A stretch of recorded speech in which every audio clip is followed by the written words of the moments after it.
The following presentation of City Cinematheque is made possible in part by the Polish Cultural Institute of New York.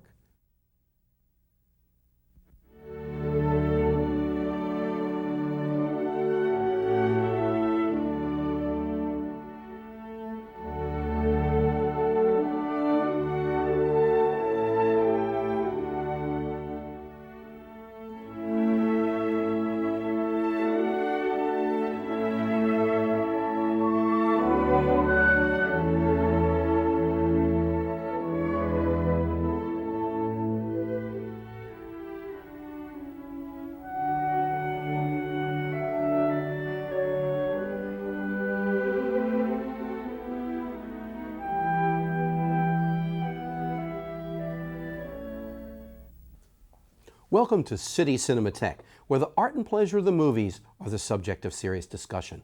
I'm your host, Jerry Carlson, and I teach film studies at the City College of the City University of New York. August 1st, 2004 marks the 60th anniversary of the general uprising in Warsaw against the Nazis. Today, we present the 1957 Polish film directed by Andrzej Wajda, Kanał, which tells the story of some of those brave fighters. We'll be talking about the Warsaw Uprising, Wajda's extraordinary film, and its political and social context after today's screening. It's a pleasure to have on City Cinematheque Andrzej Tomaszki from the American Council on Learned Societies, an expert on 20th century Polish history and political life. Now, enter Poland at a terrible time, the summer of 1944. Welcome back to City Cinematheque. If this is the first time you've seen Kanał, I suspect you'll never forget it. If this is the second or umpteenth time you've seen it, you know you've never forgotten it, and that's why we come back to a film like this with great frequency. To talk about the accomplishment of this film and its social and political life, we have today with us, returning to CUNY TV, Andrzej Tomaszki. Andrzej is the Director of International Programs at the American Council of Learned Societies. He's also a scholar of Polish descent, Polish-American, but fluent in the Polish language, who's dedicated his scholarly life to studying the political and social and cultural history of Poland, particularly of the 20th century. He's also very active in the transition to democracy in Poland. Pleasure to have you back at CUNY TV. Well, thank you very much, Jerry. Glad to be here. Great. Now, let's start, strangely enough, with the fact that you were born in the United States and raised in a Polish-speaking home in the Midwest. Therefore, by virtue of age and location, you cannot have known firsthand the Warsaw Uprising. But you and I were talking about a strange, perhaps generational effect that the importance of the Warsaw Uprising has had on people. Could you describe a little bit of that? Well, first of all, I'll correct your history a little bit. I was born in Germany. My parents were both active participants in the Warsaw Uprising and were in a prisoner of war camp after the war. And from there, we emigrated to the United States. So from the third year of my life, the rest of your history follows. Okay. I have a very strange sense that I remember the Warsaw Uprising, even though, as you say, it took place 3 years before I was born. And it took place in a city that I didn't visit until I was more than 30 years old. This is not channeling or any kind of New Age spiritualism.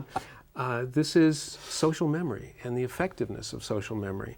It's a phenomenon, I think, that many communities experience, where the meaning of a historical event is communicated from one generation to the next in some cultural way that is not the result of explicit lessons. So my parents never talked to us kids about the details of the uprising, but it was present. I mean, we knew that we lived in the United States and not in Poland because of it. We knew that there were books of photographs, there were conversations between them and their friends, and after a while, there were films so the memory is one of remembering a dream sequence. It's fuzzy at the edges, but there are details that are extraordinarily clear. And now walking through Warsaw, I have the sense of having been there. Right, very, very much so. Now let's talk about the fact of the sort of distance, I would say, from the fact that you and many, many others grew up in a family of Polish descent, came here as a consequence of the war. Therefore, this passage of social memory is very, very important. Okay. But my general notion is, given the historical importance of the Warsaw Uprising, it's been extremely underreported to a broader population. But there are very specific reasons for that underreporting. I think it's well worth talking about now as we memorialize the 60th anniversary. Why is it that people know very clearly about certain other events? I mean, take the very obvious of D-Day or of Stalingrad on the Russian side, and an event as important to the history of Poland as this uprising is underreported. How did that happen? How did that happen? Well, to put it in the simplest possible terms, it's an uncomfortable event. It's an uncomfortable bit of history. Here we have Poland, who was one of the first allies, the first to be attacked in World War II, who immediately after the beginning of the Nazi occupation formed an underground army in an underground state. And this was an underground army. This was 400,000 people in Poland who were in a structure which had a command structure, which had an informational structure. I mean, it wasn't a kind of diffuse resistance. Right.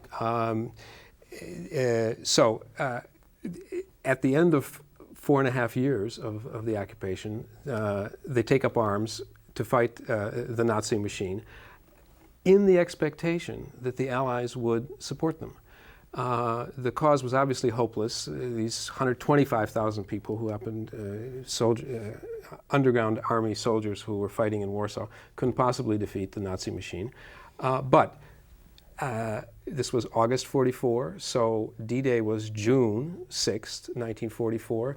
The Allies had long ago landed in Italy, so there was an obvious pincer movement. World War II had not been won, but the turning point had certainly been reached. And then from the other side, from the east, the Soviet Army, just several days on July 22nd, so several days before the beginning of the uprising, had entered Polish territory. This seemed like the right moment. The second aspect was the fact that the Soviet Army was moving into Poland, and many in Poland felt that they would be substituting the Nazi occupation for a Soviet occupation. And they wanted to establish a beachhead. That is, they wanted Poles to liberate Warsaw. Whatever the final resolution of the war would be, there would be a Polish presence. And this was uncomfortable because the Allies, Churchill and Roosevelt, really needed the support of Stalin, needed the sacrifices of the Soviet army, who were losing enormous numbers of men, to continue to drain the Nazis and to win the war.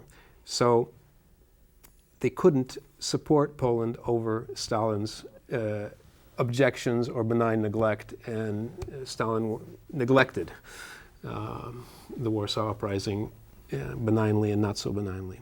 And I've been looking, into this to try to, in some ways, fill some of the gaps of my ignorance in it, and that certainly includes the fact that the Soviet army sat on the other side of the river, which makes, we'll get to this, but makes the images of people looking out across the river a coded image for somebody who knows the history. They know not only are they looking at freedom, but they're looking at people who are not coming to help them. Second, the Allies did, the Poles did ask for equipment drops, and certainly the air power was there, but they couldn't. The Allies had to refuel in Soviet-controlled territory, and they were only given permission for one landing through the 60 days of the entire uprising. So these are very uncomfortable facts, complicated facts. Complicated facts, and And they make the tragedy of the uprising and the tragedy to which Vajda refers to his film, in his film. He begins it in this sense of foreboding. And why is it so tragic? Well, the human suffering, of course, but also it didn't have to end this way. And number one, it didn't have to end this way, and number two, it was totally ignored by history, as you said.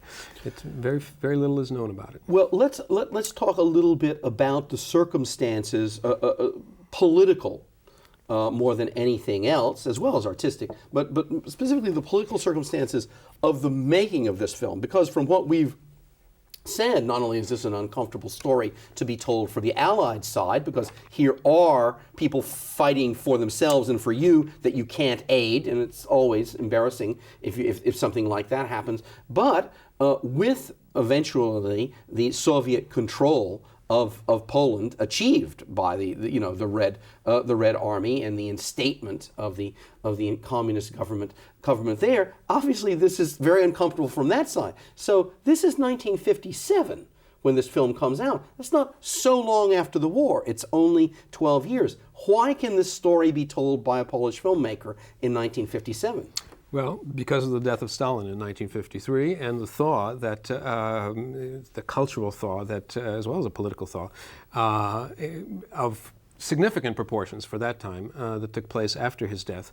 That said, Vajda is a genius, and part of his genius was the ability to deal with the issues that he wanted to deal with without looking over his shoulder at the censor. So his film is about Polish history and his interpretation of a certain heroic narrative of Polish history, which he calls not heroic, but the sewers. Right. And he was able to do that without having to kowtow, worry about the censors, and that comes through, and that's why the film has such lasting power. Right. The interesting thing about the film, in the strength of its storytelling, I mean, there's so many other strengths as well, is that as soon as you hook into the history of what you go to the history books or you go to other materials about this, you're connecting how precisely with how much concision he has implanted the importance and the experience of the Warsaw Uprising here. Yet at the same time, we'll get back to that, but at the same time, this is a film that's accessible to people without knowing the historical context. That is, to the degree to which it, goes along with certain conventions of war films, and I don't mean that as a criticism. I mean as a compliment. The group of people put under the dangerous situation, the stresses, what it reveals about them as humans. I think it becomes accessible to everyone. The power of the performances, of the artistry of Vajda in staging, all of it. But let's go back. Who are these people that are in the story? I mean, how are they representative, or what do they tell us? Well, there's the two people that I want to point to in particular are the commander of the unit, right? Who is obviously Polish intellectual, who is committed to the cause, who knows the history of Polish uprisings, and who's actually very cynical about them. I mean, he says, yeah, this is the Polish way, we'll never learn, we're always going to be throwing rocks against the ramparts and in a losing struggle. Won't we ever learn? And as we watch him throughout the film, we see his character revealed. He's not a cynic. He is, in fact, more concerned about his men than anyone else. He receives a direct order from the military command to evacuate the area, and he says, "How am I going to tell my men this? We've fought, we've died, and now we're to run." And then, as he's walking through leading them through the sewers, his adjutant, the man with the briefcase full of the records, keeps telling him that your men are right behind us. Don't worry, don't worry. He lies to him, in fact. Right. At the very end, he this commander is the only one really who escapes through the sewers. He's the only one that's still alive. Right. And because he learns that his men are still down there, this cynic about the Polish history goes back into the sewers. The second person that struck me was the I'm going to call her the ditzy blonde, who I mean, she thought of herself that way. Everybody else thought of her that way. Someone who's just still flirting in the middle of this human tragedy, and yet it's her strength, her physical endurance. Right. Absolutely. And then, as I mean, I hope that none of us takes a turn in our lives and faces the finality of the greats. Right. But I think Vaida's genius is to tell us, is to ask us the question through her, what would you do? What kind of a person would you be if that's where you were? And her inner strength, this ditzy blonde, just stays with us. Right. Now, you bring up a very interesting point by talking about her character, and I want to link that back to, I'm always a little bit shy of the word the universality of this, but the way in which this connects with other works that people could connect with. One of the things that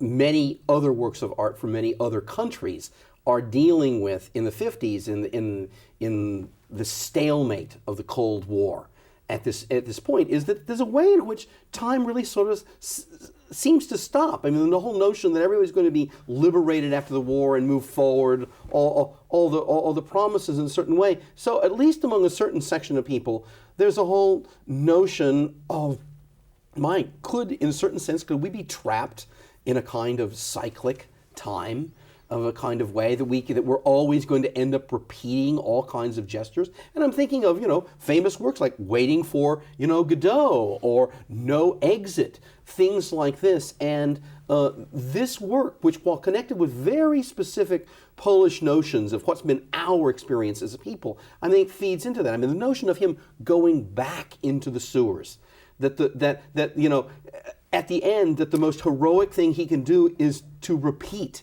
the experience in some way, or the whole notion, that extraordinary vision, I remember first seeing it, of the tank that has the miniature tank inside of it. The whole notion of like the evil Russian dolls, that you get rid of one and there's just something more inside of it.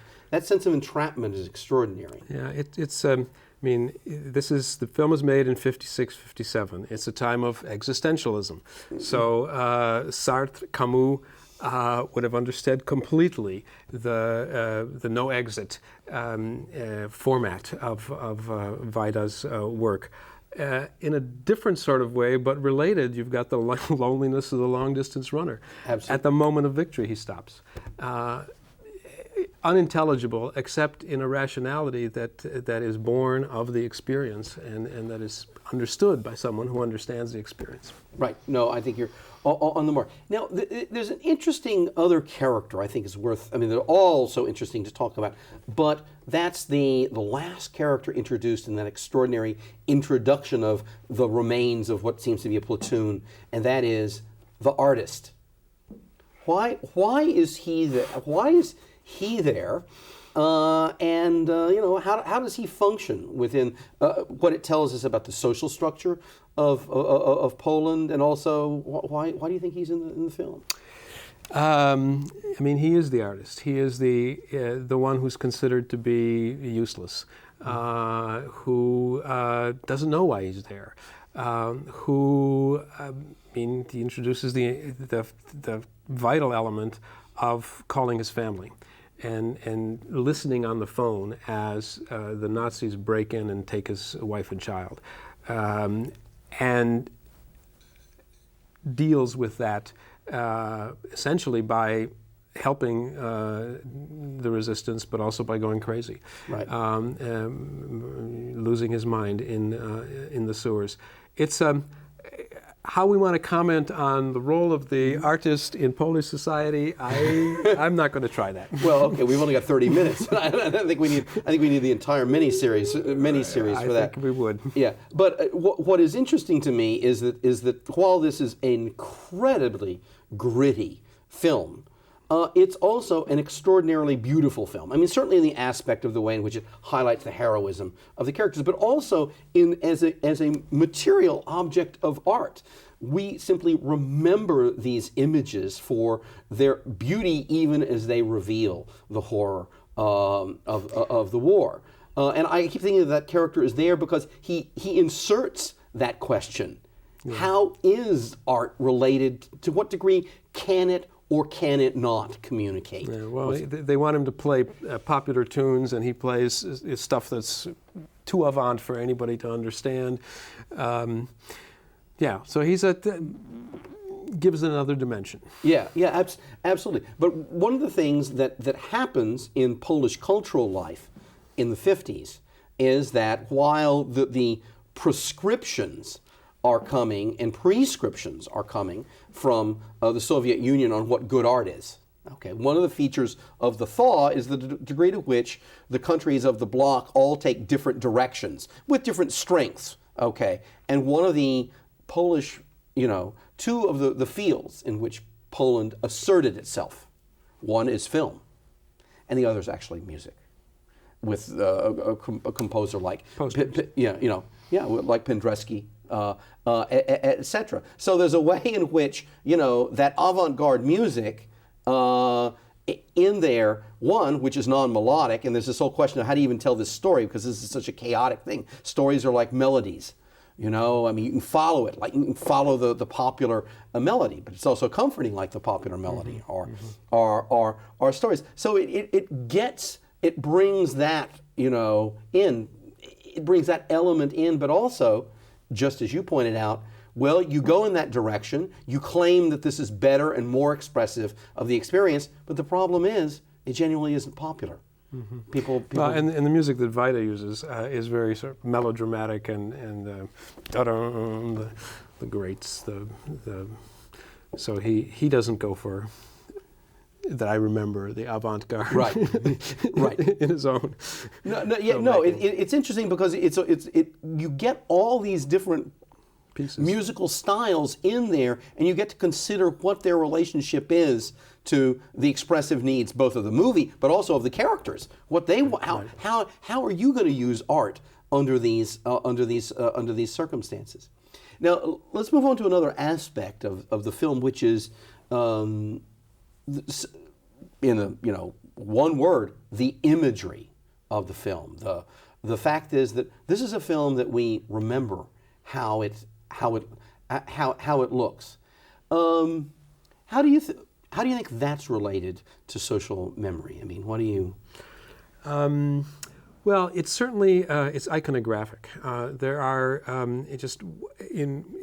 it could be a series of stills that illustrate a history book, not just of the Warsaw Uprising, but of the broader history, Polish history.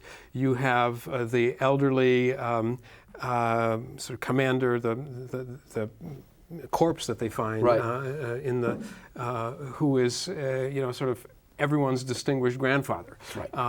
You have the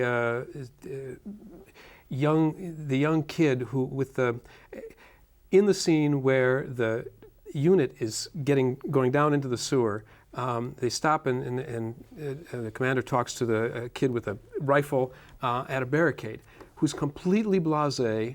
There's Panzers, Tiger tank. Yeah, and he's got 2 hours to live, and he knows it, and he's there to shoot his gun at those tanks to try to keep them. The woman who is on a stretcher, and she's asked, somebody's trying to make small talk, in fact, flirting with her. Indeed. And then says, "What about this wound? Anything serious?" "Nah, it's okay." And you see, she's lost her leg. Right. So these are all sort of images that are encoded and instantly bring up the images of previous uprisings, and of the sense of the call to duty, the responsibility. There's also counter images, I would say. The blonde, heroic Slim, I think is his name, who's one of the soldiers, who's lovers with the young girl. Right. The messenger. The messenger. And it seems like such a sweet story. And then we find out in the sewer that he's got a wife and kid, and that's when he's thinking about she commits. This supposed hero fighter is a rotten guy. Right. Counter images as well. Yeah, that's. I think you brought this interesting point that of this concision of the work, the words we used earlier, that by using this kind of iconography, it becomes a kind of encyclopedia of social memory. That is, you could, using the kind of imagery we use today, you can almost enter this like an interactive text.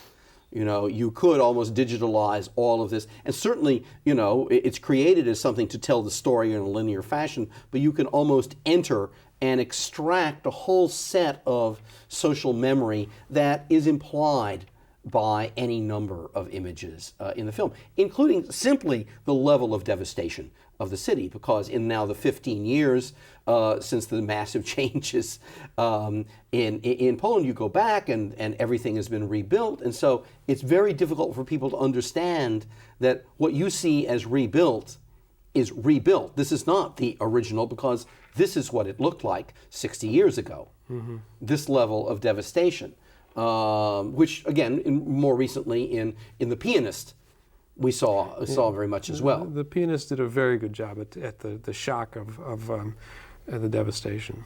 Right. Well, we're going to end by recommending that people go back and see Roman Polanski's the Pianist as a kind of complementary piece to Vidas Kanal, the way in which Polish filmmakers return to this historical experience to bring it to the world. If I could make one more... Got to be quick. We got about 30 seconds. Okay, 30 seconds. Vaida was talking about Polish history, but he was also a prophet. 1956 was the last time in Eastern Europe that guns were used as protest against the system. And Vaida's film, which shows the futility of violent resistance, one way to interpret it. A great point to end on. A great point to end on. If you'd like more information about CUNY TV or about City Cinematheque, please get in contact with us or go to our website, www.cuny.tv. You'll find click-ons to communicate with us. You'll also find our schedule. Andrzej, I want to thank you for bringing your own encyclopedic knowledge of these things here. Always a pleasure to have you on CUNY TV. Hope you join us again. You were too kind. Thank you very much. Thank you so much. Thank you for joining us today, and I hope you return to City Cinematheque as we stroll through the archives of world film history. Thanks for joining us today.